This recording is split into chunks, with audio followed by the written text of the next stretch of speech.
Akcijoje sudalyvavo Šeškinės mikrorajone apie 70 žmonių, būtent toje vietoje, kur aš koordinuoju. Ir mes tvarkėm plotą nuo Impulso per visas Kapinaitės iki Sugiharos, prie vaikų kaimo visą plotą, tada prie Ozo mokyklos apėmėm, taip pat parkelį, kuris nusileidžia dviračių takas nuo Ozo.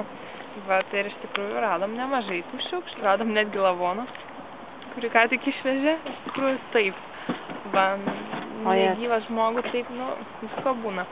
Bet radom iš tikrųjų daugybę padangų, daugiausiai dominavo padangos iš visų miškų. Taip pat radom lovų, drabužių, metalinių visokių, ir skėčių, ir kibirų.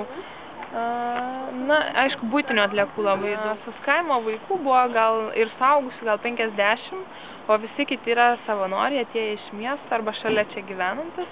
Buvo skautų, gal kokį 15, buvo šiaip vietinių gyventojų žmonių, kurie prisidėjo. Iš tikrųjų dar renkam. Čia aplinkui jau kur apsirinkom, o parkelį tai iš tikrųjų dar renka gal kokį 30 žmonių dirba, tai dar iki 1 valandos tikrai dirbsim.